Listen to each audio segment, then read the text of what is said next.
Hello and welcome back to the Purpose Pursuit podcast with me, Hannah Miller. Now, this episode coming up is a little bit different. You can see I'm somewhere different. In this episode, I'm joined by my friend, Zoe Clark-Coates. It's a bit of a longer episode and it's worth every minute of your time. Zoe and her husband, Andy, co-lead the Mariposa International Charity, which is widely known to people as Saying Goodbye. Zoe is a 5 times best-selling author. She's a podcaster, she's a TV presenter, and you often see her on the red sofa of BBC Breakfast. She also co-chaired and authored a major government review. Now, this episode is for everybody. We are going to dig into the topic of loss and grief, not just the loss of a person, but the losses we experience in different events over our life. If you are going through supporting somebody else going through loss, if you have been through a period of loss yourself, or you just actually want to prepare for the significant life events that life throws at us, then this episode is worth a listen. We look at purpose, we look at personality, we look at the process of grieving, how to do that well, and how to support those that we love around us, and to actually significantly recognize that loss is so much more than the loss of a person. It's the things that we experience over the seasons of our life. I hope you really enjoy this episode, and I really look forward to hearing your thoughts about it.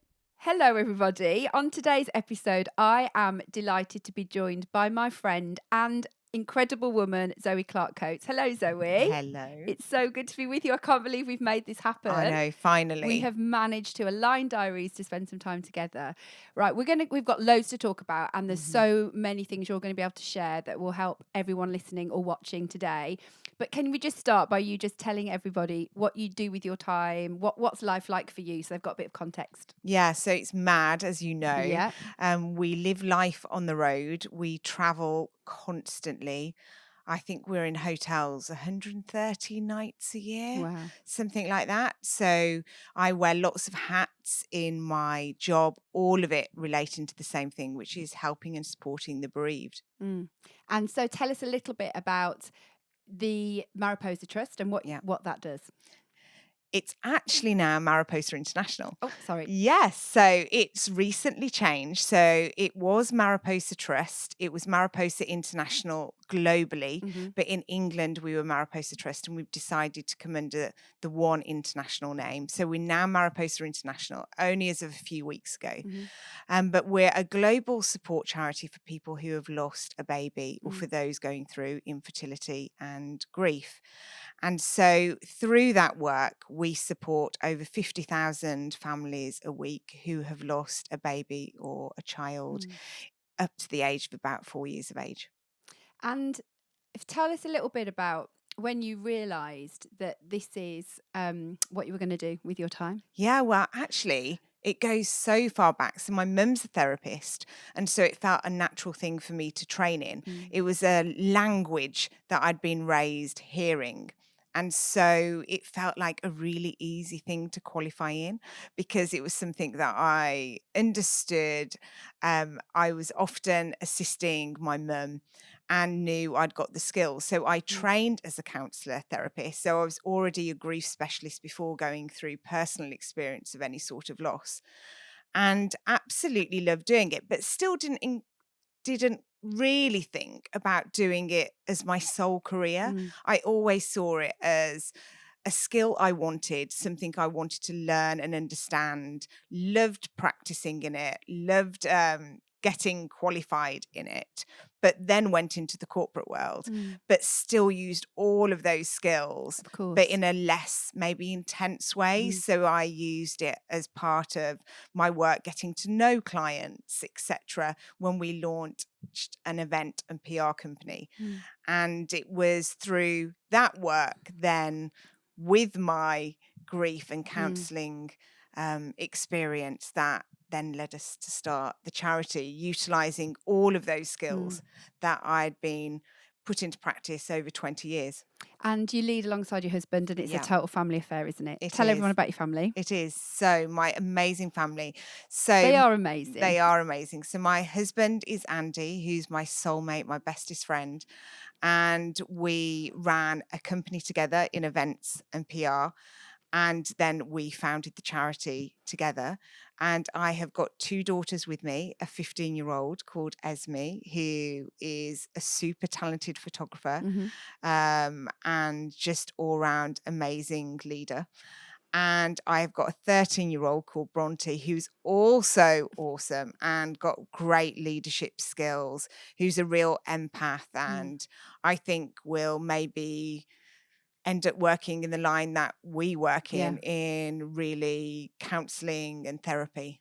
And I love the fact that, I mean, the people who listen to the podcast will know I often talk about the things we can spot in our children, even when they're young, and those traits and those gifts that they have become part of their work life, the things that are going to give them purpose.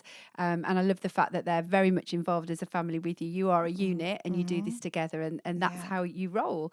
Now, I know Zoe because we first met because you knew my husband Sam already, and we were just dating at the time. I was the girlfriend, and that was our very first connection to one another, and that is a long time ago. It is a long time ago. I was friends with 7 years ago, probably. So long ago. We were only 2 or 3. We were really tiny. We were tiny. We were really tiny. You were just a year older than me. Yes.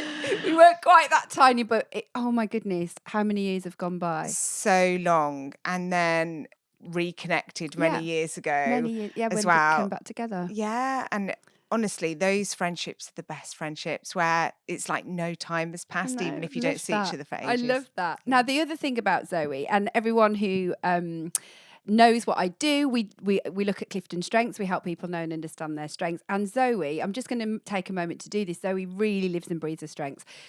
Her top 5 are strategic, futuristic, empathy, self-assurance, and developer. That's right, isn't it? Yeah. And if you know Zoe, you will see those in action in her life, in her work that she does for a living, but also just in her interactions with people. She's always looking for ways through for people, solutions, ideas. You could try this, and helping people see and imagine where they're going to be. And the other thing I noticed, 2 incredibly different strengths that work alongside that empathy that you have, the ability to deeply care about people and be comfortable with emotion, to show your own emotion, and to help other people show their own emotion. I've walked alongside you when you have been feeling other people's pain, and also dealing with your own pain, and that's all very comfortable world for you to live in, and that's why we connect, because it's a comfortable world for me too. But then you also have this deep self-assurance which has enabled you to forge ahead and do things that are quite risky, like setting up a charity with Andy, choosing to say goodbye to the things that you were already doing that felt comfortable, and saying, we're going to make this work, we're going to do it.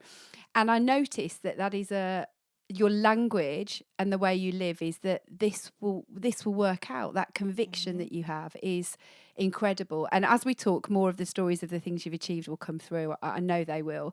But I've really appreciated that. And I think as you're listening to this conversation, listeners, when you have strengths that other people don't have, so we have a couple in common, empathy, strategic and developer, but your self-assurance is a gift to our friendship, because you will give me confidence where I might not have it, and you'll say, that will work out, you can do that, I can see that in your future.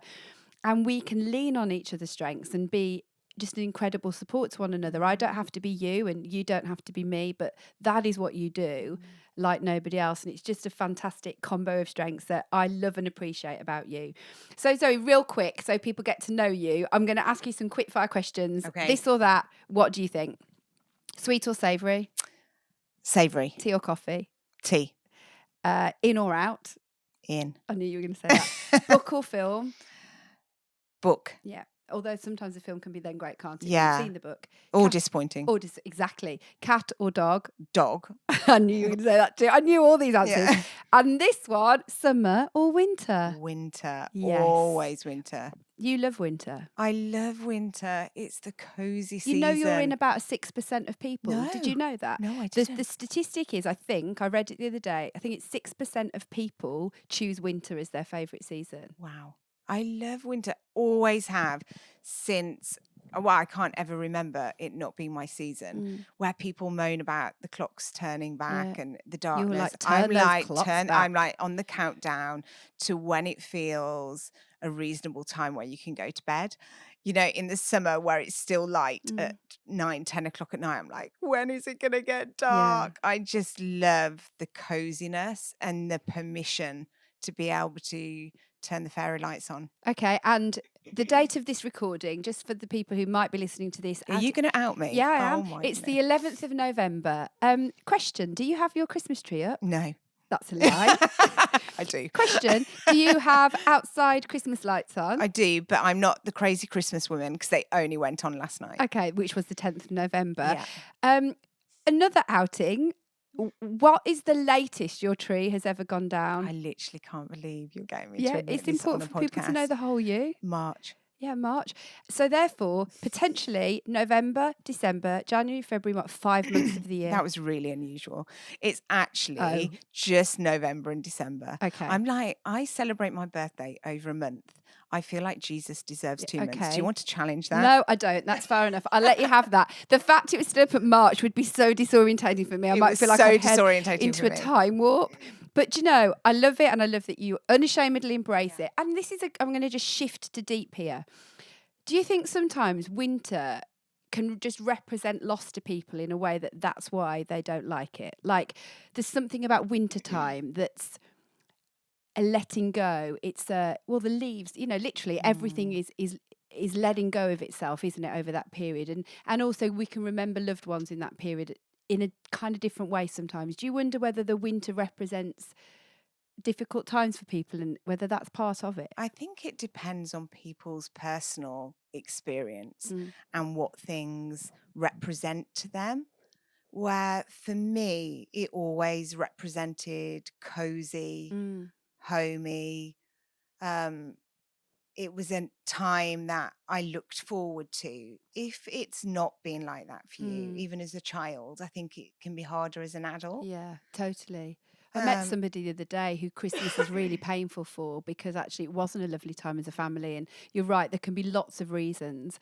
But I wonder whether when you're just seeing so much like letting go in nature, that if people don't know how to grieve well, it just is a reminder that some stuff is difficult. Do you think we grieve well in our culture? We absolutely don't. No, tell me why. We're one of the worst cultures in the world for grieving, that we don't give one another permission to fully embrace that grieving season, that the British have got a real stiff upper lip, let's pretend everything's okay.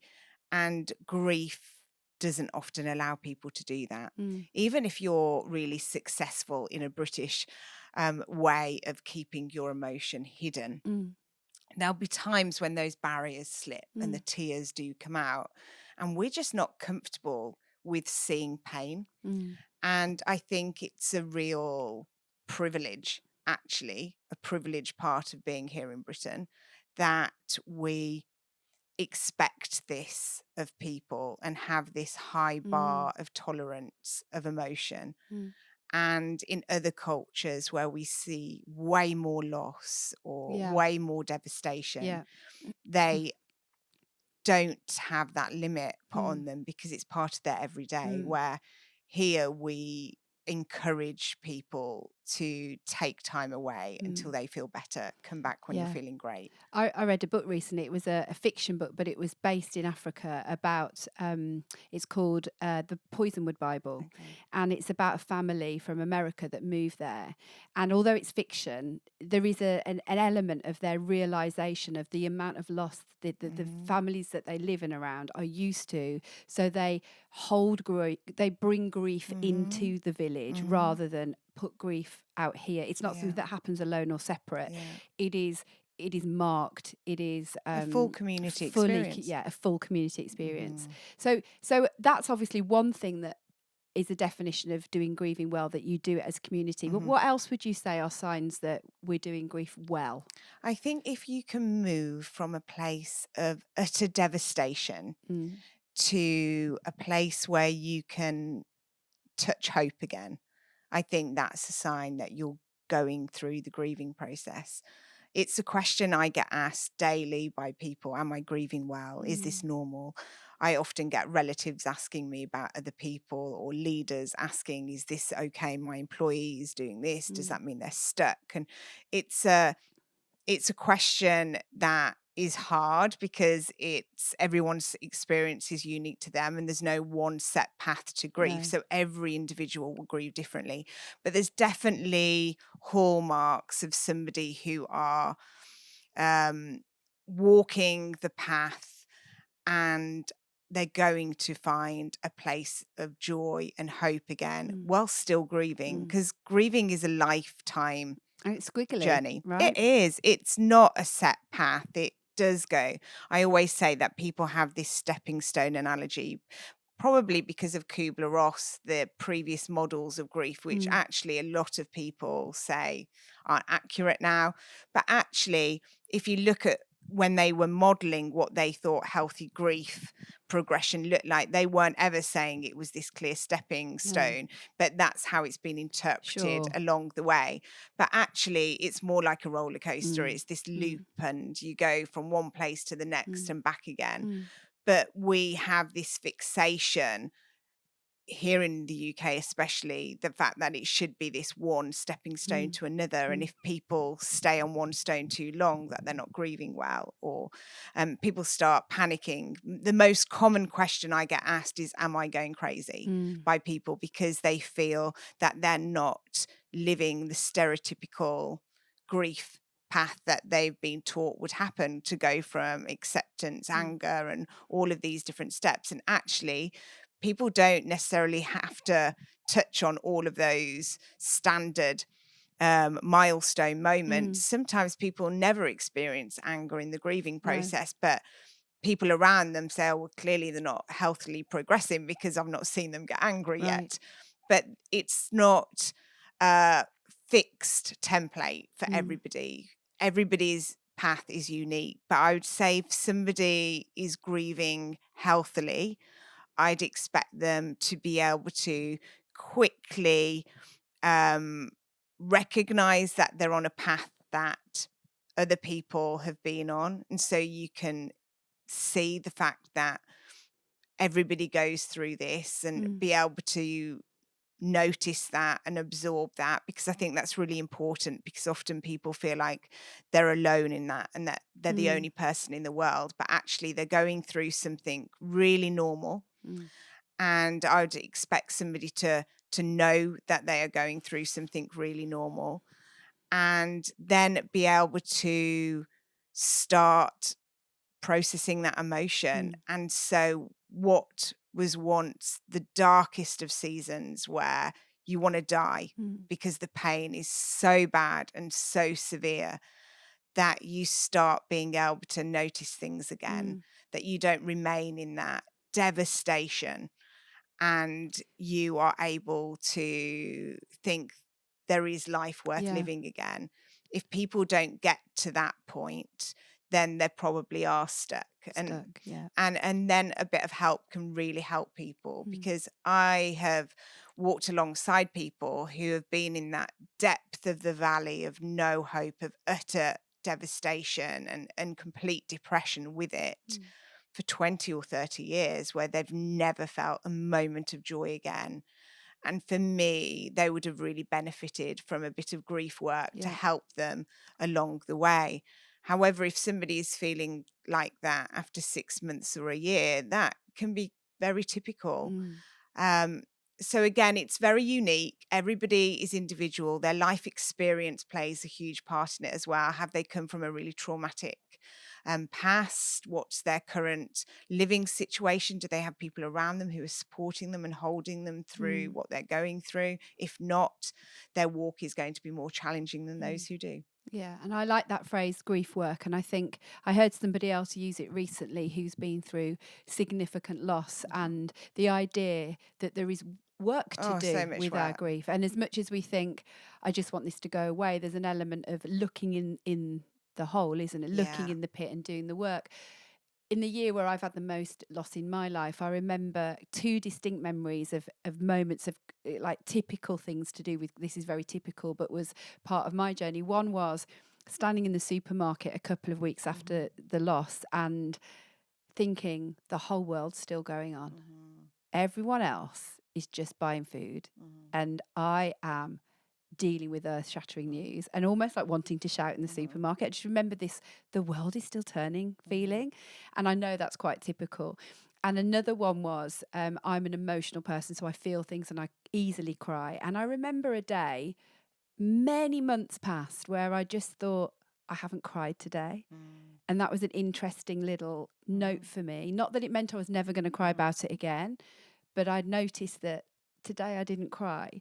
And that can be funny in itself, can't it? When you think, does that mean I don't care anymore? Yeah, a lot of people find it really hard when the tears don't flow, because for a lot of people, those tears and that pain actually becomes the connection to the person. Totally.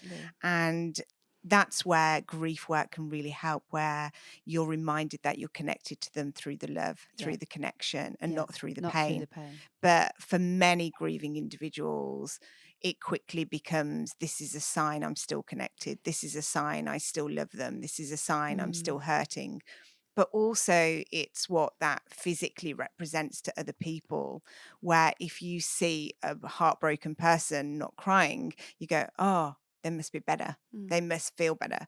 They must be in a better place now. And for most grieving people, they have become better at holding that grief. They're, as I say, often grief muscles have got stronger. They've become more equipped at holding the weight of the loss. But the loss isn't less. The significance isn't less. The pain's not less. They've just become better at carrying it in their rucksack of life.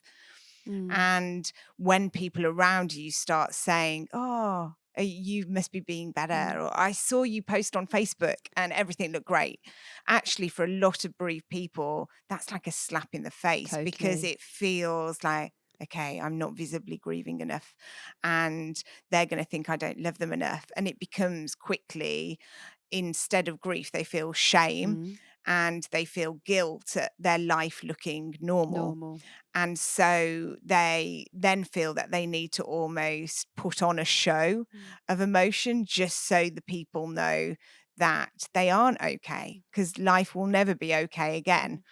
And that's where this conflict happens, which is why I always say to people who are journeying alongside the bereaved, don't comment on if you think people are doing well, or because you're seeing something surface, you're not seeing at heart level anyway.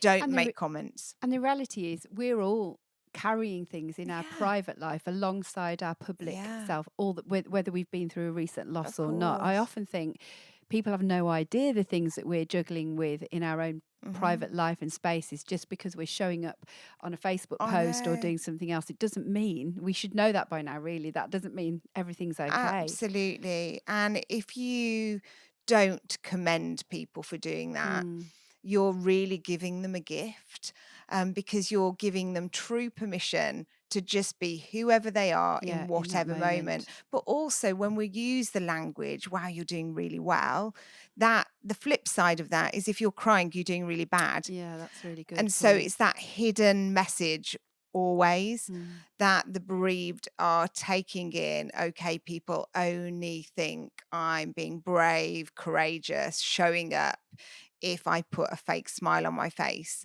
So we've just got to not comment on people's outer appearance when they're going through a bereavement. That's really good. Can we talk about loss a bit wider? I know your work, your life's work, is around supporting people and championing the cause around baby loss.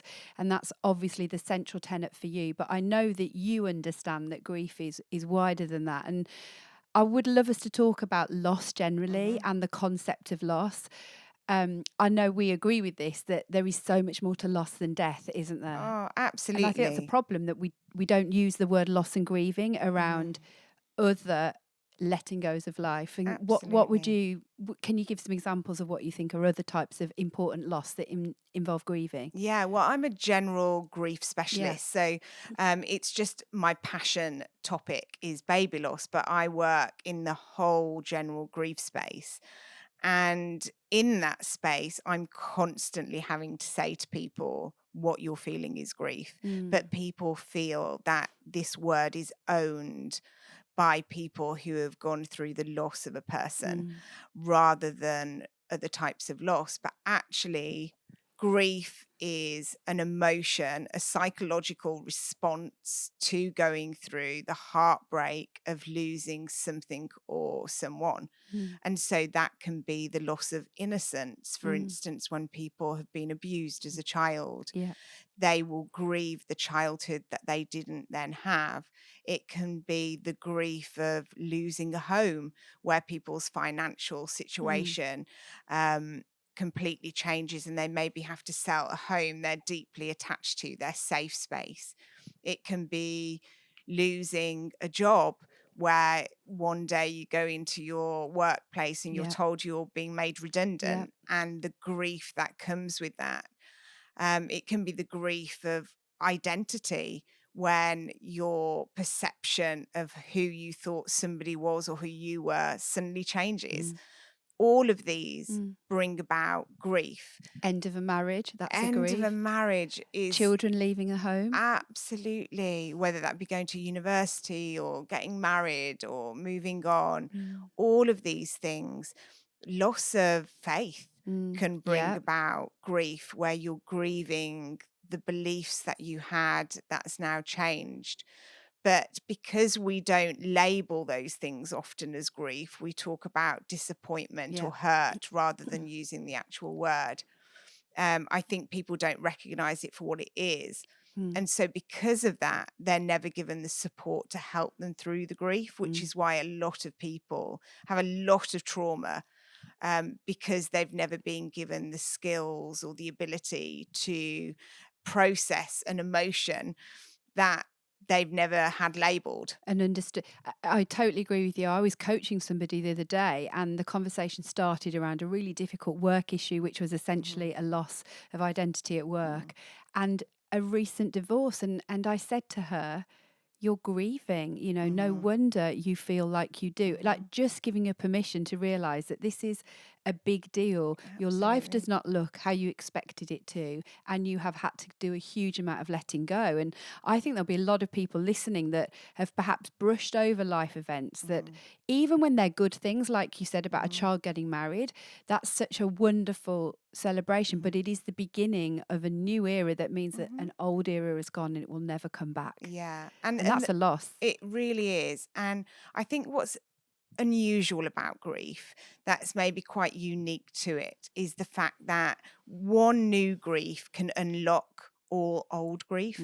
And so often when people are grieving, it's not just for the thing you think you're grieving. It's often for other things that have been kept in a box and locked away.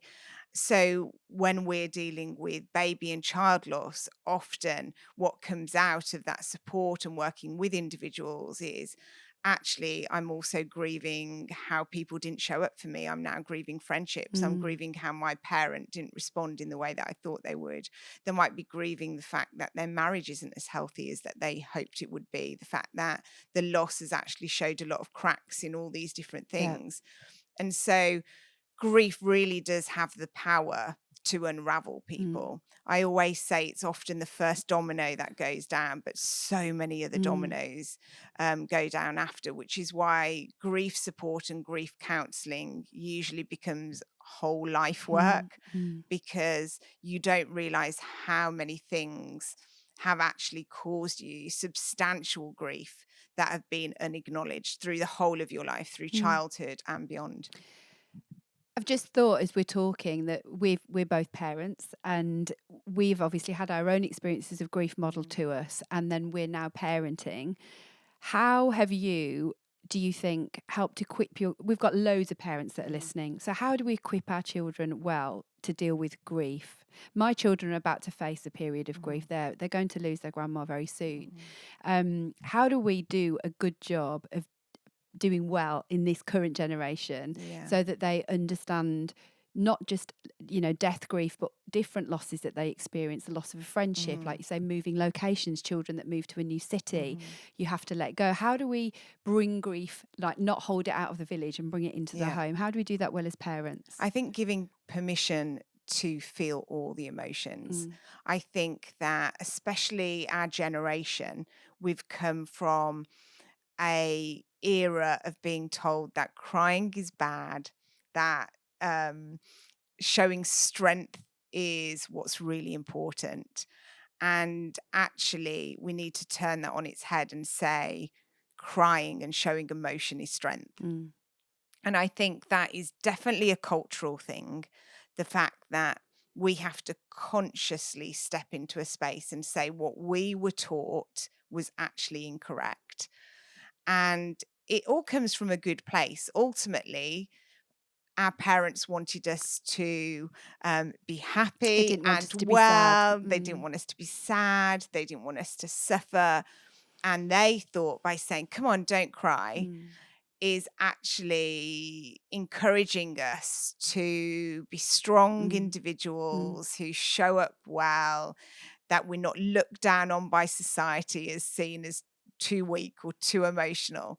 But actually, there's real power in giving permission. And I'll never forget reading this one story of this one lady who their family dog died, and her son, she said, was hysterical crying, and he was lying on the floor screaming and wailing and saying, I can't believe he's died. And she just knew it was her job as the mum to stand and witness it. And that tension of wanting to scoop your child up and say, come on, it's going to be fine. We can get another dog. It's not going to feel like this forever, actually removes that permission from that child to go, I am safe in this environment to fully express everything wail. I'm feeling. And even as a grief specialist, that's hard for me because I don't want my children to suffer. And in that situation with that child resolved with him crying on the floor for a substantial amount of time, screaming and wailing. And then he leapt to his feet and said, okay, I'm done. Let's bury the dog. That's really interesting. And I was just like, wow, that's such a lesson for all of us parents to not just scoop in and try and rescue. And then I had the chance to model that with my own daughter when my grandfather died. And it was really, really distressing. He had gone from being really well to really sick, to being told he had years left to live, to 2 weeks after his diagnosis, he died. And my one daughter was young, and well, both of them were young, but one obviously younger, and she really couldn't imagine life without him being here.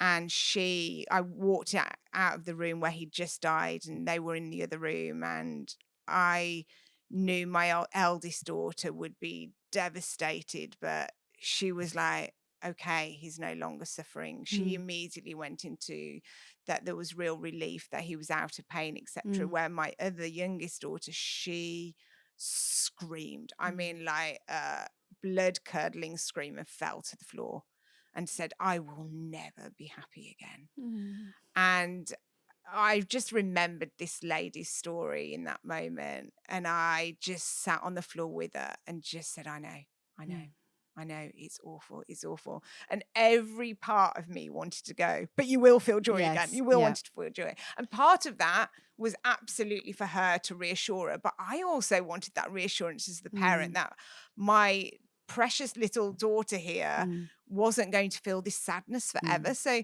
my instinct was not only to rescue her, but was also to reassure myself, this won't stay forever. This won't stay forever. But I didn't. I just sat with it.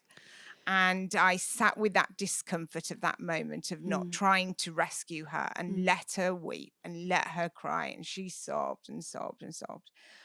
And later that night, she went to bed still crying. And in the morning, she woke up and she came skipping into our bedroom and said, "Isn't it a beautiful day?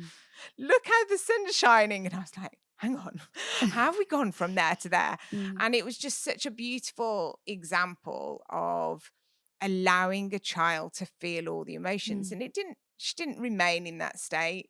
Within a few hours, she was crying again. But a few hours later, she was filled with joy again. And that's how children grieve. They come in and out. It's like real waves. And it's a lot more of an easy process for most children than adults. It's kind of all consuming for adults, but children do come and go in it.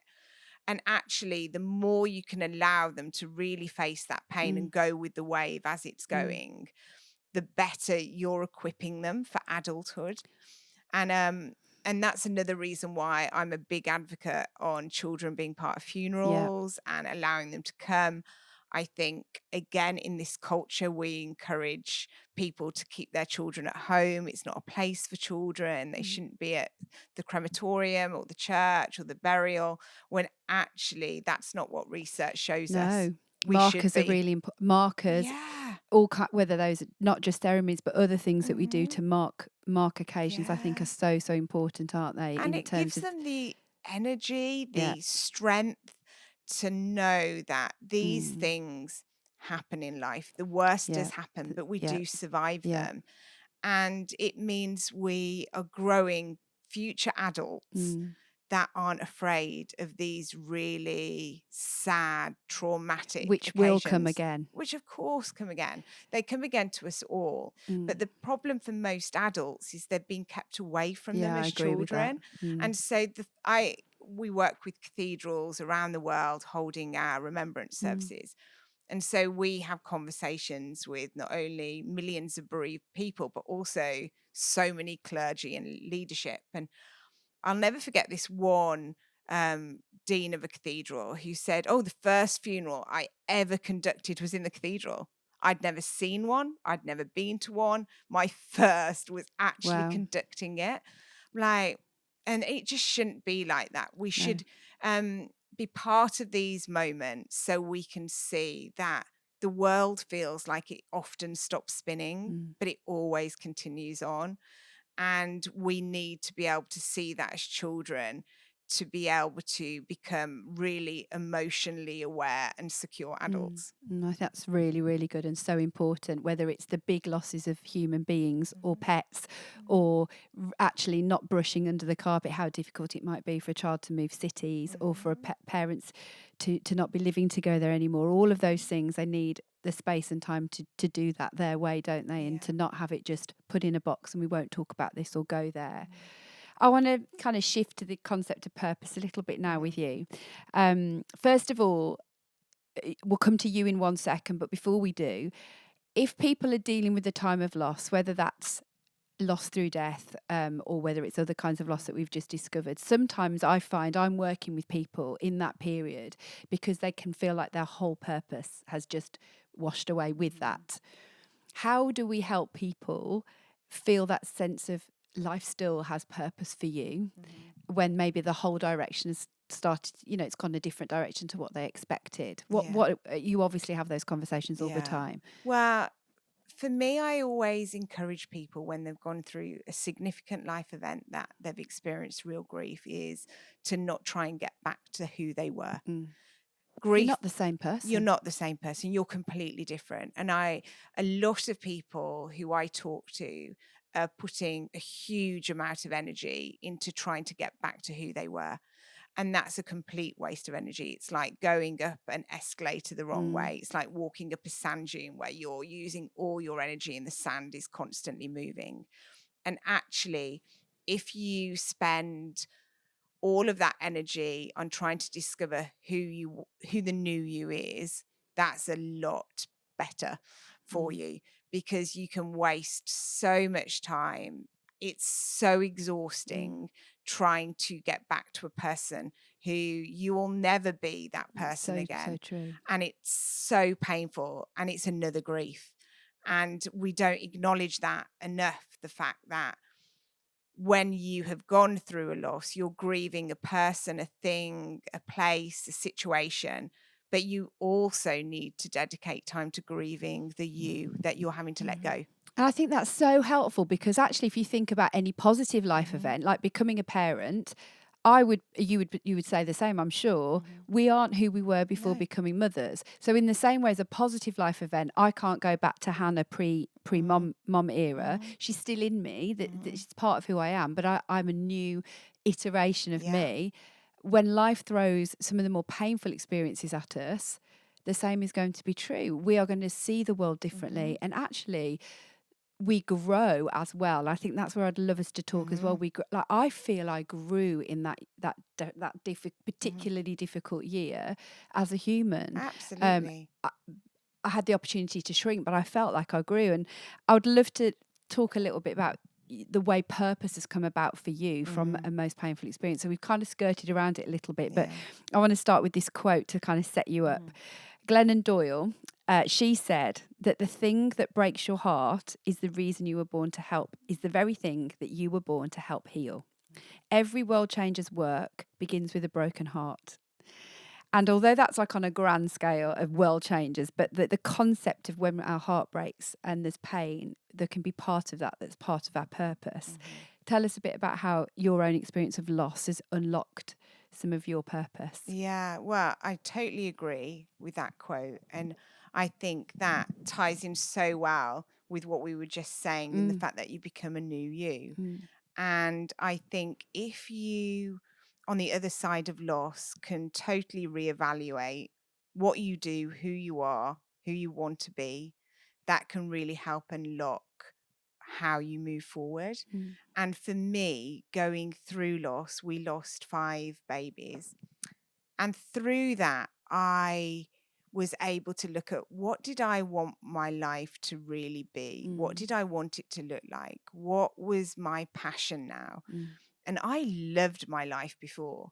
So I think it's a lot easier if you aren't in a place that you really love to reinvent yourself, to let go of a version of who you are and what you do when you absolutely loved everything you did is really hard. And so I had to grieve the fact that I had to let go of who I was because I was really different. And going through substantial loss, I realized that I was called to change direction. And there's something that most people are now aware of, which is PTSD. But there's a flip side to PTSD, and that's post-traumatic growth. And we don't actually talk about that a lot, but it happens to a lot of people. And it's something that you can choose to activate as well, where you use your heartbreak and you use what's changed you to propel you. And I really felt that I needed to do that.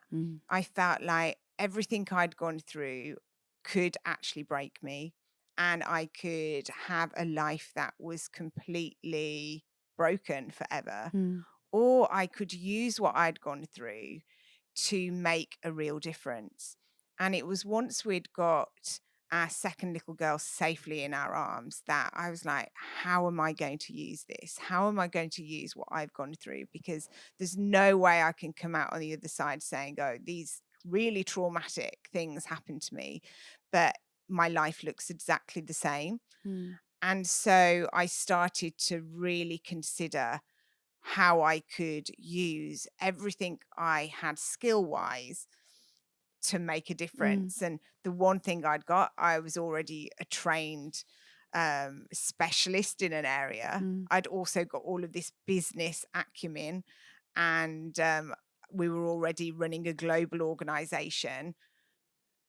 But we knew that our lives to be different had to be about helping people who had gone through what we'd gone through. We couldn't just notice this massive thing missing and then not be the answer to fulfill it. And all the way where we were going through loss, we were told, don't go looking for support. There isn't great support out there. In fact, the support that is out there might do you more harm than good. And I was like, I'm in a privileged position here that I know how grief works. I'm trained in it. My mum's a therapist, so she moved in with us to offer support. what do people do without that? Mm. What do people do when they haven't got those skills or training? What do people who don't have that family on tap who can help that?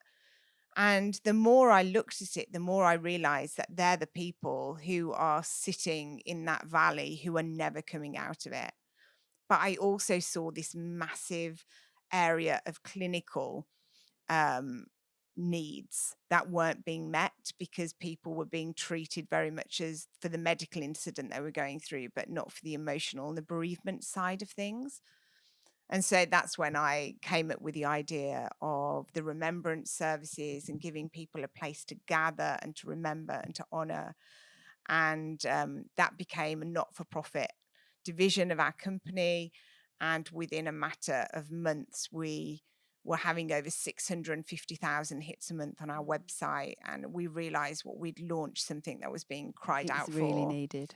And we very quickly then had a choice to either do this as a full-time thing or just dabble with it on the side, but we wouldn't be able to help all the people that needed helping.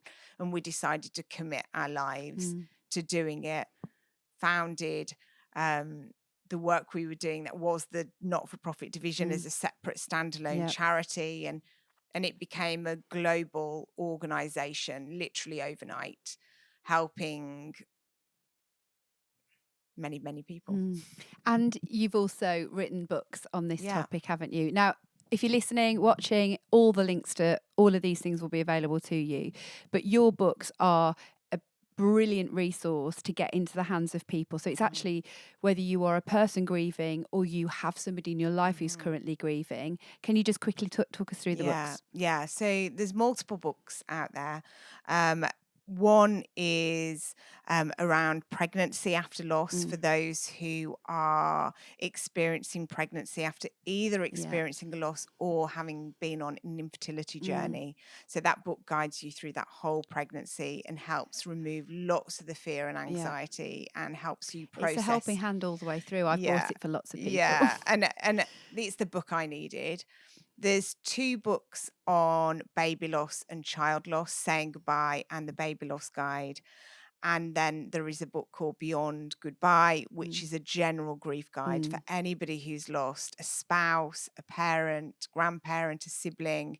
If you've experienced the loss of an individual and you want support. And all of those books are also, as you say, books for family and friends who don't quite understand, who are scared of saying the wrong thing and maybe so scared of saying the wrong thing you say nothing, which actually then can cause other problems in your relationship. Or people so want to rescue people who are visibly drowning in front of them of grief. You start saying a lot of cliches that can cause so many wounds. And I wanted to equip friends and family and medical people and church leaders and community leaders of what to say. But through that, I needed to also say what not to say. Yeah. So there's 2 chapters in a couple of those books that clearly explain, if you say this, the bereaved person will hear this.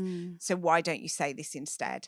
And so they're real teaching manuals as well for people when you're in the depth of pain and you have no idea how to communicate what you're going through because your world has literally just shattered. But at the same time, you're expected to tell the world what you're feeling. And it's hard to know which way is up. And your analogy previously about standing in a supermarket and wanting to scream is just so common. And I talk about that in those books, how it's like you've got a pane of glass in front of you and you can see the world moving on, but your world is literally imploded. And it's like being in a film all of a sudden where you can just see everything around you moving and you feel stationary. And that's a truly terrifying place to be. But it's also terrifying for those around you to witness. And so I never want to minimize the task of supporting people because I think it's easy for the bereaved, and I was one of them, still am, will be forever, to criticize those who have failed you in those really hard moments. And so it's also trying to help people get to a place of forgiving those people Yeah. and try and help them equip those around. And it's so awful, isn't it? Because it's the worst time in the world. You don't want to educate people. You want to just get through what you're going through. But at the same time, you're equipped to be the best person to teach those people because you're going through it. And so you don't want to teach people, but actually we all kind of do have a duty as bereaved individuals to also be a helping hand to those around you so they can show up better. Yeah, that's right. And the more we understand grief, the better equipped we are for ourselves next time as well. And I think one thing I know myself that I was able to reflect back on, having read books and done my own grief work, is that there were definitely things that I found hurtful during that period that actually were also partly because I was in a really sensitive place. And so I could see things with more compassion that I might not have been able to have seen at the time, and they felt hurtful. And now I realise actually I was in quite an altered place. Things were more sensitive for me, and that nobody's going to get things totally right. And I can definitely offer more grace, more compassion to people trying to dance around the best way to support you.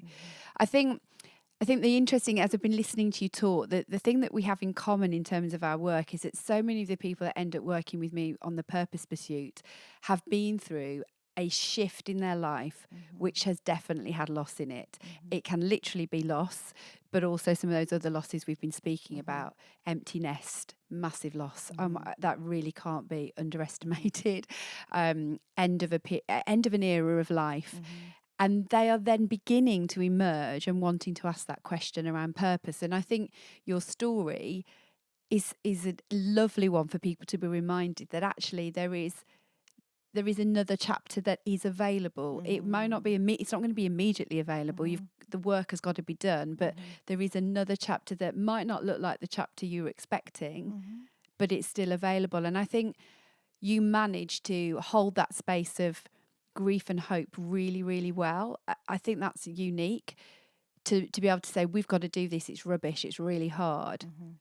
But there's hope. Yeah. And that's hard, and that's a challenge, because what grief doesn't need is a cheerleader in the corner screaming, there's hope, there's hope, there's hope. And we want to do that as friends and family, because it's hard to see somebody, as I say, drowning in front of you. You want to drag them into hope. And we can often see our job as being that cheerleader. Well, actually, it's a proven thing. If people are screaming, it's going to get better, there's hope after this. For many people, it actually robs them from sitting and being present in the pain. And you can only get to the place where you experience joy and hope again if you do that grief work properly. And that means not just saying, okay, I'm doing this now, but tomorrow it's going to be better. It's okay for a period of time that it feels hopeless, joyless, destitute, because it means we really look into the eyes of pain. We really look into what it means to have lost something that's truly important to us. And that's a real tension, because at what point do you start holding people's hand and leading them to a place where they can see that glimmer of light again? And I think the answer to that is individual to every person. And you have to be led by the individual who's going through it, whether they're at a place where they're seeing a glimmer of life again and they're seeing joy again. But it's something that we all need to remember. And one of my quotes that often goes viral every few months is that grief is relentless, but so is hope. And it's something that we always need to hold on to and remember. But we kind of have to remember it silently when we're supporting people. It's almost a message for the supporters rather than for the bereaved, that hope is relentless. It will always be holding on in there. But there was a good period of time where I saw no hope for me. I felt like the world had ended. And I really believe my the results of what I have been able to turn a lot of our suffering into real purpose rather than just being sitting in pain is because I got comfortable with there being almost no hope for a season. And I didn't try and rush it. I didn't try and find a hidden trapdoor to get out of the suffering. I was like, no, it is as awful as I think it is. And I was okay with that. Not okay as in I was comfortable with it, because I couldn't have been more uncomfortable, but I was accepting of that. Yeah, that's how it was. I have a friend who she's passed away now, but when she was in her 40s, she lost her husband very suddenly, very young. And many years later, when we talked about her grief and her life, and obviously it took a different direction to what she expected, but she did live full life in those years post him. But in the early days, obviously in the early grief, she said to me a few years in, she said, there's a massive hole that's left by this person.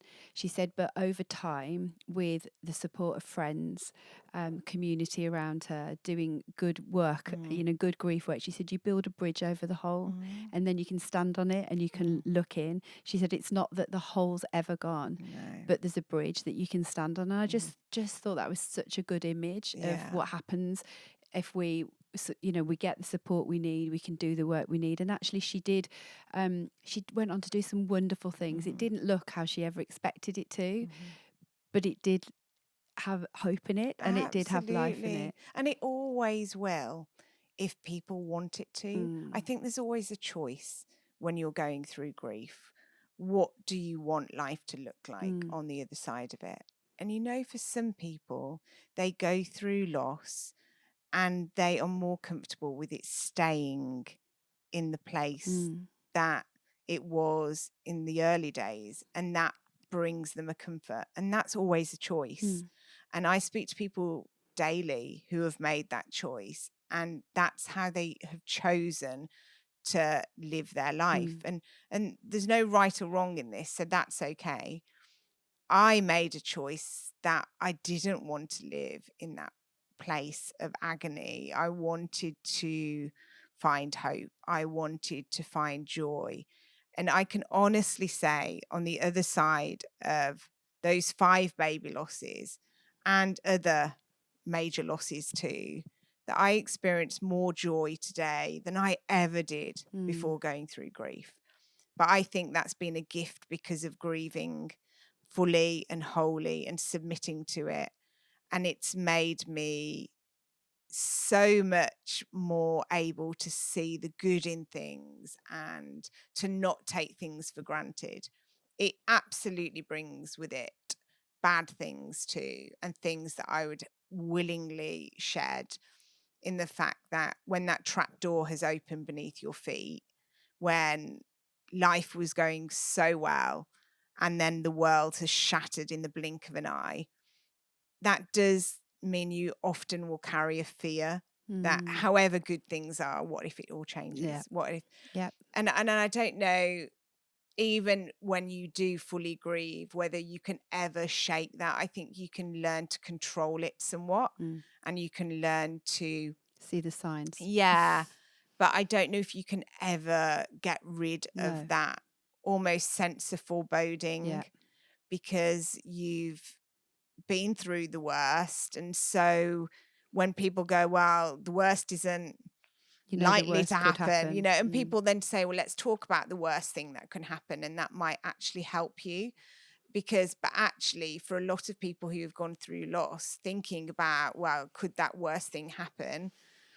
Well, yeah, because it has. And so when you've been through multiple losses and being told, oh, it's a million in one chance that could ever happen, and then it happens, it stops you being able to properly rationalize with any future odds will ever be in your favor. And whatever the circumstance, there's always that any bereaved person has to carry. And so I don't want to ever even imply you can do all of this grief work and there is absolutely no repercussions, because there is always, alters you. it does alter you, and there's always going to be things that you do carry forward that will probably be a challenge for the rest of your life. There's always going to be, however hard you work on a subject or how much help you But get. you can see it for what it is if You you can. choose to go, I know why I'm feeling like this. I know why my body's having this reaction. Yeah. And now I make a choice with it. And it might be that you have to rely on other people to be your rationale. Yeah. And you go, look, my brain's taking me to here. Yes. Can you pull me back from that? Absolutely. And that's why we are meant to live in community. Yeah, that's why we're meant to talk about these things and be honest. Absolutely. Yeah. And they say it takes a village to raise a child. It takes a village to grieve for a child. It takes a village to grieve for anything. Yeah. And we're not meant to do this in isolation. We're meant to do this in collaboration, and we're meant to be able to be fully honest about how we're feeling and the challenges we experience. But when we do that, we can really utilize that pain for purpose if we want. Totally. But it's a choice. It's always a choice. And on that note, I just want to say one of the things that has been part of the purpose of your own story, not that this is why, we're not trying to rationalize away why stuff happens, but this year there's been a major breakthrough, hasn't there, in the United Kingdom for people who've had early loss. Can you just tell people what, I've found the link and it's going to go underneath the notes. Yeah. But now anybody who has lost a baby pre-24 weeks, before they couldn't pre-24 weeks, they can have, what's it called? A certificate of life or a certificate of loss. Okay. Yeah. So part of our work as a charity is campaigning for change. And we have spoken with millions of families who have said that the lack of acknowledgement and recognition of the life that they've lost is a real sticking point for them. And they feel, how can they ever move forward if the only people recognizing that they've gone through a loss is themselves and possibly family and friends. But for many people, they don't share their loss at all. So it is really held by them.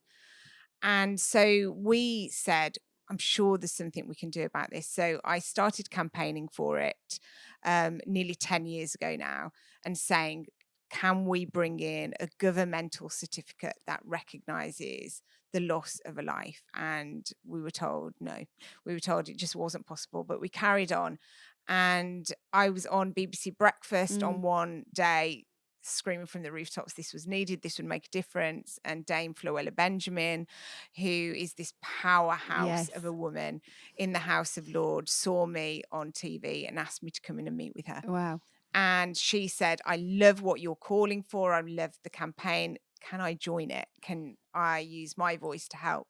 So we quickly ended up putting a bill through the House of Lords, and that was going through really successfully. Totally separately then, in the House of Commons, Jeremy Hunt, who was the then Health Secretary, decided to launch a national inquiry review into baby loss pre-24 weeks.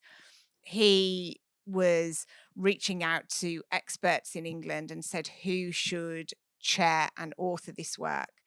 And my name was put forward as the person. So I was quickly appointed as co-chair and author of the review. I was told it would take 6 months, and it was a lie. And it was nearly 6 years the review and inquiry went on, where we met with thousands of families, nurses, doctors, anybody who would come in to contact with anybody who goes through pre-24 week baby loss. We were asked to look at, could things change? Could things be made better? From 999 to 111 to GPs to nurses to workplaces who are having to work with their employees who are going through it, which is why this massive body of work commenced.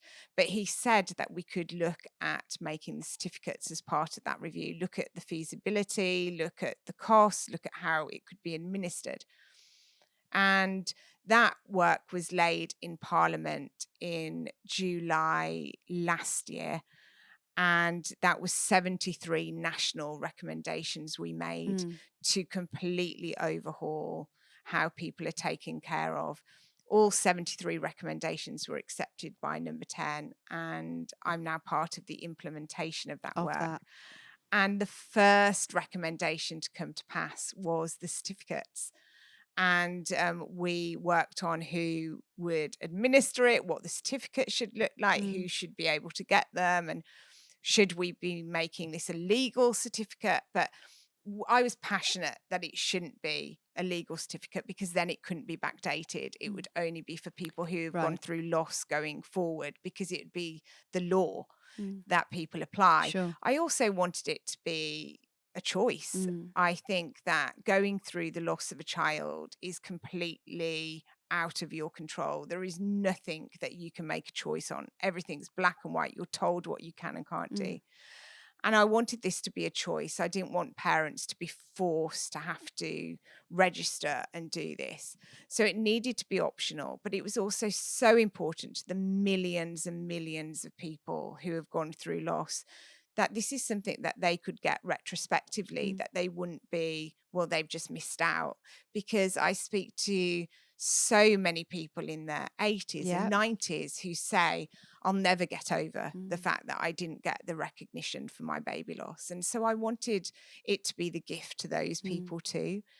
And so that's what happened. And in the last few months, initially when it was launched, there was a restriction that your loss had to be within 5 years, purely so the system didn't crash, which it did. And now that limitation is gone. So now everybody can apply for a certificate, whether your loss was today or 90 years ago. You can apply. You don't need evidence. No. You just need to have a GP. Your loss needs to have happened in England. You need to be a resident in England to apply. But you just go on.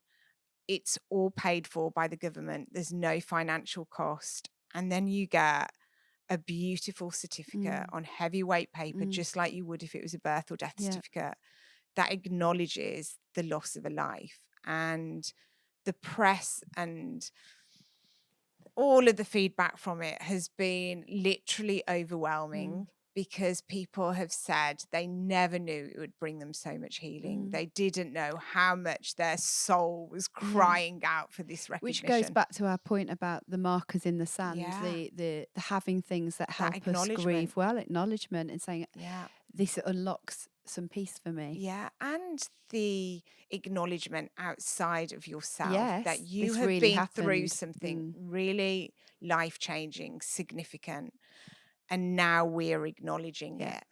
And it feels still really surreal in all of the things that I've done for government with the books and everything. It feels great that I'm helping so many people, but this really does feel different. It feels like a change in history. It feels like legacy. Yeah, you've changed something for all people in the past who have gone through this heartbreaking thing, but also for every generation that comes, that they won't have to fight to say my baby existed. And it feels really surreal that we've made that happen.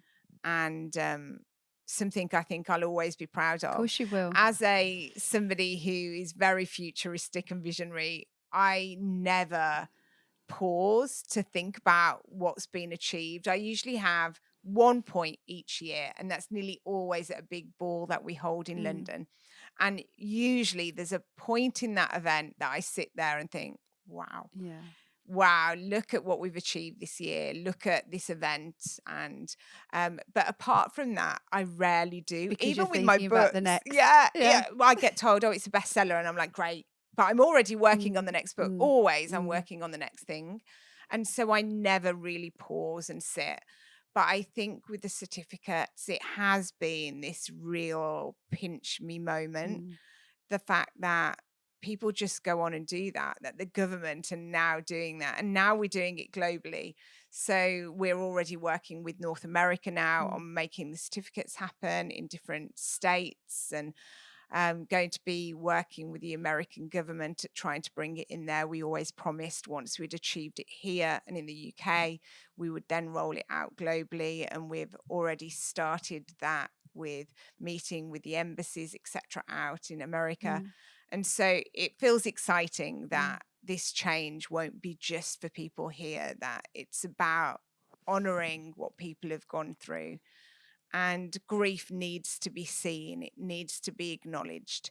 It needs to not just be the elephant in the room that nobody mentions. And there's a real power in acknowledging it and saying it is there, but it's okay that it's there. It's there because of love. It's there because of connection. It's there because it truly matters. And it's there because we're human. Yeah. And we only grieve for things that truly matter. And so we need to stop being ashamed of it. We need to stop pretending it's not there. We need to call it as what it is, name it for what it is, and then give ourselves permission to process it, but also permission to carry it for a lifetime, that this isn't just a season. It will look different. It's meant to look different. It's not meant to stay looking the same. My grief for my children doesn't look the same as it did in the aftermath of their initial loss. It's not meant to. It's meant to constantly change, constantly progress. But that can only happen when we acknowledge it. Otherwise, it does become the thing that will keep us at that point in time forever. And that's when it's not healthy. And that's when it can cause us harm. But grieving fully doesn't harm us. It just changes us. And we're wired as humans to do it. Yeah. We could talk for hours and hours and hours, and I know that everyone listening to this will have got so much from this, Zoe. I'm so grateful for your time. If you're listening online, underneath wherever you're listening to this, you'll find links to Zoe's socials, to her books, to where you can get your own certificates if that's the first time you've heard about it. All of that will be there and available to you. I just want to finish with one of your quotes. I will never be that old me again, but that's okay, as that me didn't know a love like this could exist. So good. Thanks, Zoe. Thank you.